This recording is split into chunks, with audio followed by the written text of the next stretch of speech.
It's a terrible mindset. We're going to watch this one here from Simon Dan, though, today.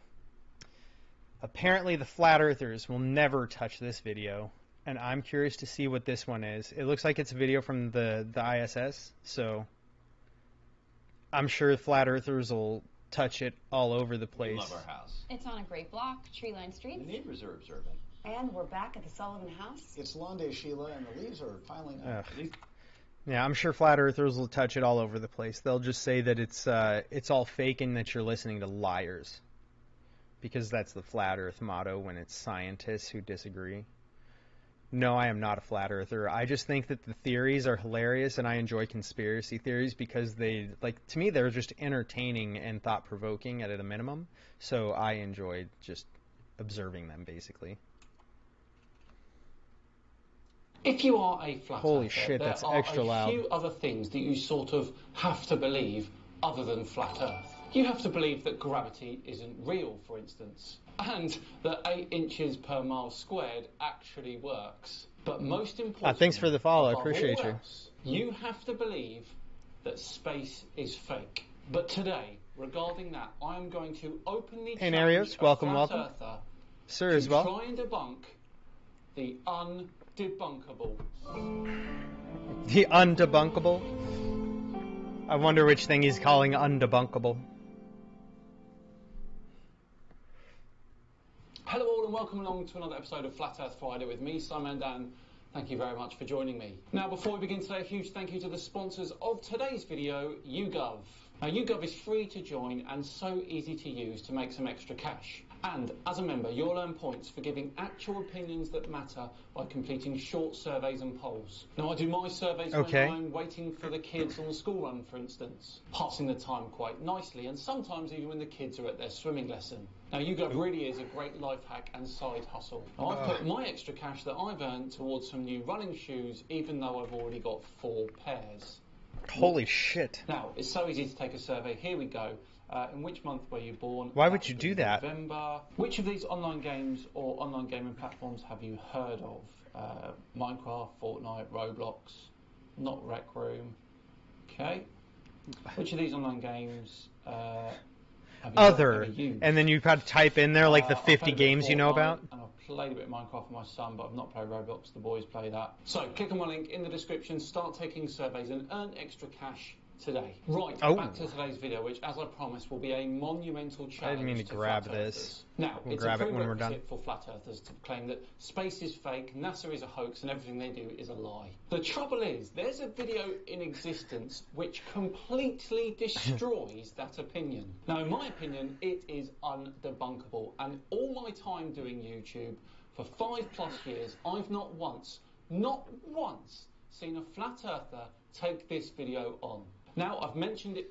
I don't doubt that they don't take it on because of exactly what he said, which I had already said earlier, which is the fact that they just say that it's a lie, which isn't an argument if you don't have any way to substantiate the claim. If you're going to claim somebody as a liar, the onus is on you to prove it. Before in previous videos, but today we're going to really show it off. And it is, of course, the 50-minute tour of the ISS. It quite simply is an amazing video. It shows NASA astronaut I think I've Stephen Swanson. Oh, maybe not. I don't recognize him. Tour of the International Space Station. Now, as I said, in my opinion, this is undebunkable, and that's highlighted by the fact that our favourite Flat Earth Fail compilation guest and all-round NASA critic level Earth observer has never, ever looked at this video. Now, he has looked at almost every single other video from NASA except this one. Now, I've asked him to multiple times, but he still refuses.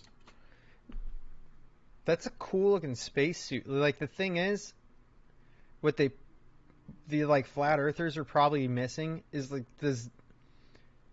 That's not just like fabric that's supposed to protect you, right? This is obviously going to be something that's supposed to help protect you from radiation in there, just like a thin lead lining would help out, right? So, and it's not the only substance, it's just the first one that comes to mind. The fact is there's plenty of things that they can do to help minimize your exposure to radiation, and it's not all that terribly hard to do, and especially when you're still within the magnetic field of the Earth, because the magnetic field is already dispersing some of that radiation. So it's, unless you're out there getting smacked on by a solar flare, you know, which odds of the solar flare actually hitting you are not too crazy, and once they happen, we're pretty capable of doing something to get into like a safe location on the space station. I'd assume they're capable of reaching a position that's actually meant to help protect them from that radiation as well. It's not like this is something that they've never thought of before, right? You see, the thing is, I already know all of the arguments from flat earthers about why they think the space is fake and that NASA is a lie and all of that. They say CGI and underwater and wires and parabolic flights and everything like that. And none of those excuses work on this 50-minute tour of the ISS. So I've asked a friend of the channel, Pete MK, to do a deep dive on this video. Oh, that's interesting. Tour of the ISS. Just to reaffirm what we all know, and that nothing will wash when it comes to this 50-minute tour. Take it away, Pete. Hello everyone, welcome to an episode of Flat Earth Friday. I'm very obviously not Dan, but he has very kindly allowed me to take over his channel for one day. My name is Pete MK. I have a channel which is various things, movies, gaming, and every now and again I talk about people like Level Earth Observer, CC, and all the other usual suspects. Today we're going to talk about Level Earth Observer yet again, and his fascination, bordering on obsession with the International Space Station, or anything space related. And for a while now, myself and Dan have been trying to get him to watch the 50-minute ISS International Space Station tour, which is a fantastic piece of footage because it blows apart any argument anybody may have whether or not space is real and the International Space Station is actually up there. So if you'll indulge me, I'm going to go through some points where, should Elio ever get round to actually watching this video, these are the points we think he'll try to point out. If they get around to it, I like it. I hate these random ass and try and ads. debunk. But as you'll see, it's completely 100% undebunkable. And that's probably not even a real word. But here we go.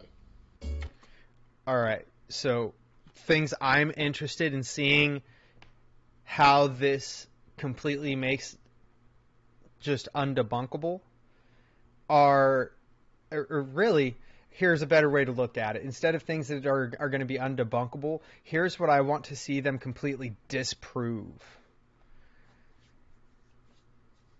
And it's going to be like, there's the theory that this is just, it's the International Space Station isn't in space, it's actually just sitting in the ocean, and that's how they do all their little maneuvers and everything, and they're actually wearing like scuba suits, right? That's the theory.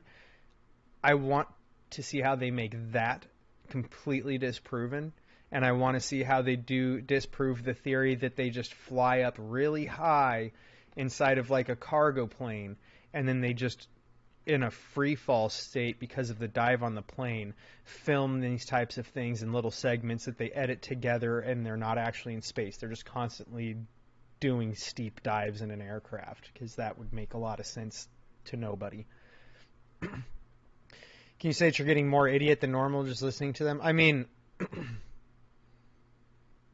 these two guys haven't even said anything about it other than, you know, introducing the video. So if I don't know what to tell you about that one. But you can say whatever you want. Level Earth Observer, or any flat Earth in general who's trying to pick bones in the International Space Station, is to say that it's all done with wires. They cherry pick certain video clips. Because they're in zero gravity, clothes, hair and things like that do not act in the same way as if they were down here on Earth within an atmosphere. So any slight aberration in the way something moves or reacts to something else is instantly pointed out as absolute evidence that there's wires or harnesses in play. But looking at the 50-minute ISS video, it's very difficult to see where any kind of harness and rig system would be put into place where all this would be possible. Now, I'm a big fan of movies, have been since late 70s, early 80s, showing my age there. I was born after the moon landings, but before Tron. So I grew up in a time when special effects would start to become more advanced. Not at the levels we are now, where science fiction is very close to reality, but I'll get onto that later. But back in the 70s and 80s, special effects as we know it today was very, very basic. It's a laughable concept that the world-famous blue marble picture, which I think was taken in 1972, was created using CGI, when only 6 years later in 1978, this was the absolute pinnacle of what was possible with CGI imagery at the time.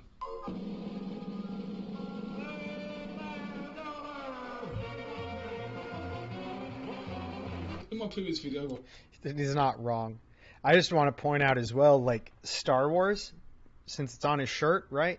Star Wars, the original trilogy, every shot that they had was either costumes, makeup, and models. Like, they didn't CGI the space fights. They didn't CGI anytime you see, like, X-Wings and TIE fighters and stuff in space in Star Wars battling and shit in the original trilogy, that was all models on strings being let go so that they slid around on these strings on the set they made for those. Like, that was the pinnacle when Star Wars came out. The way that they filmed everything was groundbreaking for numerous different things that they filmed in it. And that was always kind of the goal that George Lucas had with Star Wars, was that you were pushing the limits of filmmaking. So that's where it was then. And like similar time frame, right? Before I spoke about Level Earth Observer and Simon Dan, I mentioned the movie Gravity starring Sandra Bullock and George Clooney, and how some of the special effects were created by a production team called Bot and Dolly. I showed a little clip, and the full box video is available on YouTube. Not long after they released that video, they were asked to do the special effects for the film Gravity, and there's a lot of behind the scenes footage showing them use the robots to create the special effects, and as you can see, it's a mess. There's harnesses, wires, there's massive great pieces of equipment, and a bloody great robot shoving a camera into Sandra Bullock's face. This is what it actually takes to simulate a zero-G environment while still inside the Earth's atmosphere. We didn't even have the ability to do that. As amazing, as realistic as it seems, there's always the uncanny valley. That little thing in the mind that says, this looks amazing, but it isn't quite right. The wonderful thing about the video taken on the ISS is the clarity. It's very almost true. 180, and because of the clarity, it's almost impossible to see where they'd hired all the rigs and harnesses needed to recreate the kind of imagery you saw in the film like Gravity. As we follow the astronaut's path all the way through the station, it'd be absolutely impossible for him to be connected to a single harness system, while he goes in and out of pods, down corridors, through doorways, flips upside down, through really tight corridors near the Russian HAB, and in and out of sleeping quarters whilst being attached to a single harness system. And before any of them mentions the Vomit rocket, which is the plane that can simulate zero gravity. And the fact that that whole thing looked like it was all done in a single shot as well, right?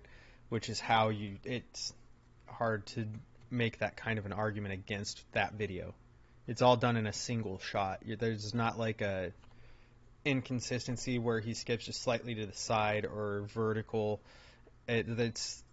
That doesn't seem to happen. The camera doesn't just appear further away all of a sudden or anything, like, you know what I mean? There's nothing to show that that's what took place there. It can only do that for 30 seconds at a time. Yes, it has been used for filming, specifically during Apollo 13, but if you notice, all of the zero gravity scenes in that movie were less than 20 seconds long.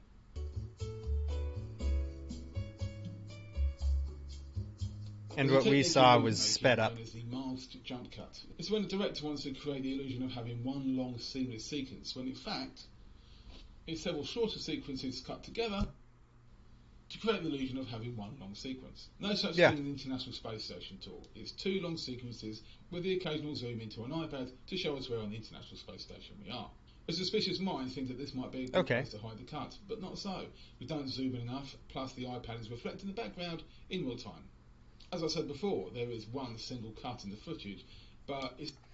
The fact that he points out that in that video, and when they're looking at the iPad, you can see the reflection every time to see the background as well, is something that it's somebody who wants to jump in and try and debunk that video on the flat Earth side could use against them, right? Is the fact that a lot of the time these types of things like reflections and stuff, that's where you find the mistakes, because it's something that gets missed in the visual effects team when they go through editing things like this. It's not exactly hiding anything. The astronaut actually says what's happening. He's standing just above the cupola, And he says there's no point going down there because at the time of filming, it's all dark, you wouldn't see anything. So he says, we'll come back later, which they do, and it's nice and bright and you can see what's going on. But you can imagine the joy that someone like Level Earth Observer would have felt when he thought that he'd seen a flaw in the master plan. It wouldn't exactly be something they'd be trying to hide if they pointed it out beforehand.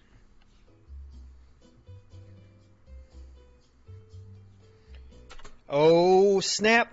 They do have the underwater thing. Here we go. One of the highlights of the first Here we go. for anybody I'm happy about it. where the guys do their work or eat their dinner is the cupola sequence. It's where they go down into the viewing section of the International Space Station, which is the part of the base of the station which is pointing towards the Earth. Now, for me, this is an amazing sequence because not only does it see the curvature of the Earth, because that isn't a fisheye lens.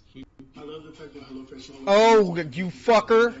Would have made The most amazing recipes. You would have seen some kind of distortion by the fisheye lens earlier on in the tour, but no, it's the same camera going down into the cupola and just looking out of a window. And there's the Earth in all its glory. Not only do they look at the Earth, they also look at other parts of the space station around them. And it's this point where I mentioned the uncanny valley earlier. And this right here is showing that it's not a fisheye lens. A fisheye lens would be warping this, like the frame around the window, or the looking port, really. That would all be very drastically curved. Because the further you get toward any of the edges of the camera screen in a fisheye lens, be it top, bottom, side to side, it doesn't matter. As you get closer to those edges, it automatically curves the image as a whole, like all of it. Whereas this isn't curving. Where we stopped, it's kind of at an angle. Let's see if I can get a better shot of it. Not only do they look at the Earth, they also look at other parts of the space station. It's like right at the beginning, it's more level. But even here, it's less tilted, right?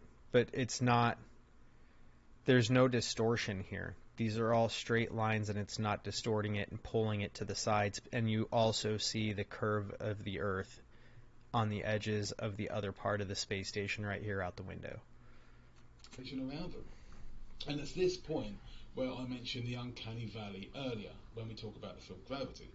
Now, as amazing, as impressive as all that footage is, when you're looking out the actual window and actual part of the International Space Station, it looks completely different. It looks real and not CGI. Put those two side by side and you can really tell the difference. What is an actual object in space and what is rendered on a computer.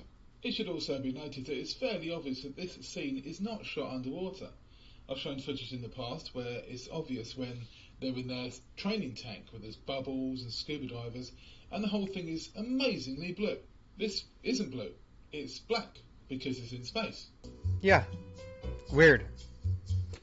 The other thing to keep in mind too is how you get the actual glow off the Earth reflecting the light from the sun, because it's going to fuck with just the camera and the lens in general, because it's a strange lighting situation, and that kind of lighting always messes with cameras.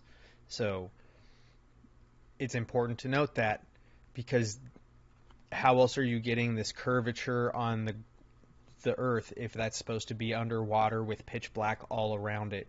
And it's not like it's just fading into black. It's very clearly just immediately pitch black behind it. Like, look at that.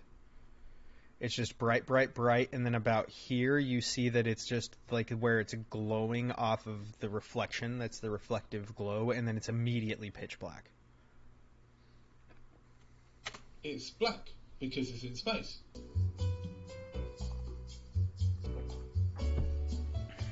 The thing about using chroma key or green screen is there's always an edge. There's always a difference between the subject of the video and the background behind. Now, you could say that every time, if you have a suspicious mind, that they may have used green screen. Like what he's talking about, that edge in like video game terms, is that you clip in and out. So there's portions of you that will disappear and get the background pops up over it to some extent, and vice versa. There's always this weird clipping that takes place, and his is showing it, and it's not very drastic, but you can see it taking place around the edges of him with the actual background that was there before and how that changed. Some of the static, live transmission shots, but no such joy with the International Space Station 50-minute tour. The astronaut is constantly moving into the background and interacting with it. Level Earth Observer sometimes mentions augmented reality. Even if you did want to claim that it was a combination of wires, harnesses and green screen, there isn't a computer on the planet that can render an entire space station for this long with that amount of clarity. It's true. The thing about being I mean, he already blew that one out, right? Because he did a flip. in a zero-G environment is that the human body on its own cannot differentiate between directions. When you're on the Earth, gravity and our inner ear tells us which way is up. In the confines of the International Space Station, it's actually quite easy to get disoriented and kind of forget which way you're pointing. And it's kind of interesting because once you get into one, you really can't tell which one's which orientation you are. So if I happen to go in a tunnel to look at a picture of something he's got on his screen, I'll come out and I'll be kind of confused because I don't know which way I'm going. And especially if you go to Alex's or Alex to do that, you come out and you're really confused because it feels like you're in your own, but when you come out, it's a totally different orientation. That'd be really weird. Visual reorientation illusions. So an astronaut would come out of a certain area and find that the ceiling, floor and wall have exchanged relative identities. As in, everything looks the same, and because their inner ear doesn't know which way is up, neither do they. Because of this, you'll find that a lot of the instrumentation and the labelling within the space station is all orientated the same way. This is basically an artificial up, if you will. It's to keep them grounded and help them psychologically. In fact, when something is upside down relative to the artificial up in the That video, makes sense. it's pointed out as such. Whenever we see a video that's transmitted back home from the International Space Station, whether it's a live broadcast or videos such as this, you find that the astronaut is always orientated the right way to the camera. This is because it's healthier for the viewer, psychologically speaking. There's a visual phenomenon known as the... Yeah, it's very much so more healthy for you viewing, for that to be the way that the camera's oriented. It's really strange, but if somebody is inverted, like if he was upside down on this video right now, you might be okay for a while, but if he's constantly upside down or off the side of the screen, it ends up, like, especially if they're talking to you, looking at the camera and talking to you and that's going on, it does a weird thing with your mind where some people start feeling sick and nauseous. Some people I've heard of getting headaches. And, like, to me, I just end up feeling disoriented. When that goes on for a long enough period of time, I feel personally disoriented, and I have to look around, like, my surroundings and focus my eyes on those objects in my surroundings to get, like, oh, okay, that's right. I understand again. It's really strange. It's not like a really drastic disorientation either. It's very subtle for me, but everybody's different. Some people have more extreme responses to this type of thing, and some people don't. Thatcher effect is actually named after our previous Prime Minister. I didn't know that much about her because I was far too young, but what I have heard about her, she was a bit of a cow. It's thought to be connected to specific psychological cognitive modules in our brain that help us to identify minute facial expressions when somebody is the right way up. So when somebody is upside down, it's hard to see what kind of expression they've got. And it's not just us. This phenomenon has been... Yeah, that is the most common thing that happens right there, is that you can't tell facial expressions. Like reading body language off of facial expressions is very central to the way humans interact with things, is facial expressions and things like that, and being able to interpret them. And when you're not right side up, that is the most common symptom that people experience, is just not being able to do that. Been recognised in chimpanzees as well, which means it's part of our psychological DNA going back 30 million years. It just means we prefer talking to somebody whose face is in the right way up. And don't forget, NASA and other space agencies still need funding, which means they need to be audience friendly. And nobody wants to watch a show where the hosts are figuratively hanging from the ceiling, unless it's for demonstrative or comedic effect.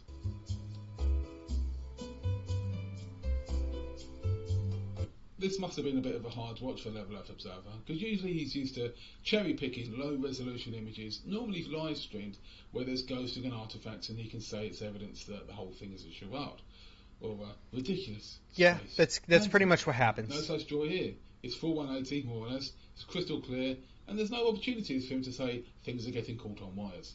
I'm going to finish up this video with a short plea to Level Earth Observer. I know he watches Dan's channel and he does interact with mine from time to time. Normally to call me Lego Boy, because despite me putting together a 10-15 minute video calling him out on his garbage, the only thing he can do is have a go at my Lego collection and call me Lego Boy, which gets me right there. Level Earth Observer does in fact display a level of consistency that most politicians would be envious of. He uploads 1 or 2 videos a week and he's been doing it for quite some time, and he's always consistently, unequivocally, 100% all of the time wrong in everything he says and asserts. It really is quite remarkable and enviable. It tends to be the case. So I would say this to Level Earth Observer or any other flat earther who may be watching this video. Seek help. I have got another video where I ask, are flat earthers really just stupid? I'll go into a little deeper for it, but there's a condition known as schizotypy, and I'll go into that in a bit more detail on one of my other videos. Okay, so I'm going to wrap this one up. Thank you very much for watching. Yeah, and it's I don't doubt that that's the case, and they probably should seek help.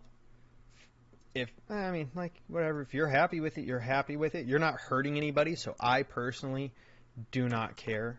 But it's more of a personal issue at that point in my book, right? Like if you're not hurting anybody, you're not damaging any of their stuff, you're not stealing their stuff, you're not doing anything like that harms somebody in that kind of a way, then I don't really give a shit. You think whatever you want. I just think that you should be able to have a respectable discourse about what's going on, if it's somebody's correct or incorrect in some way. And the thing is, if you disagree, when you watch things like this, when you read things that you disagree with, you have to emotionally separate yourself from what you're observing or reading, and you need to take in what they're saying as just little facts, and then you need to superimpose them over other facts that you may have already heard and listen to them from that perspective rather than the perspective of I disagree with you, so you must be wrong. Because if you do it from that perspective, you're never going to be willing to grow, and you're going to just simply say, oh, they're wrong. And more often than not being able to remove yourself from the situation hinders your ability to grow as a person. So just separate yourself emotionally so that you can think things through in a rational way, as well as logical, really, a logical as well as rational way of thinking through the information that's provided.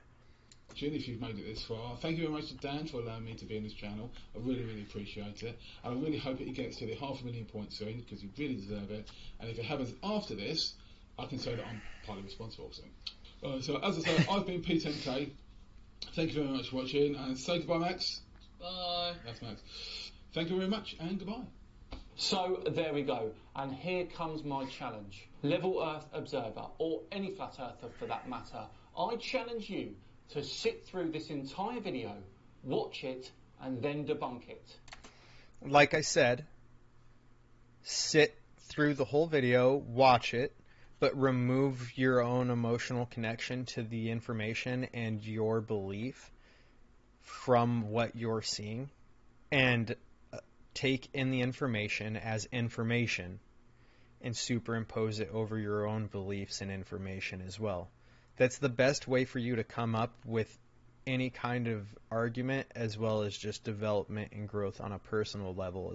Otherwise, you'll turn away facts that are true, and you'll turn away things that may help you grow. This applies to everything. It's not just this theory. But if you listen to what people are saying about, say, like diet or fitness with an emotional thought in your head about it, you're simply going to be less capable of taking what they're saying that is accurate and true and applying it to your life to be better. And you will fail to see anything kind of like as a positive result from what they had to say, because you are too emotionally connected to disliking their position to take in the portions of it that are accurate, that you have no real reason to dislike or anything, really. Now, you see, I know why no flat earth has tried to yet.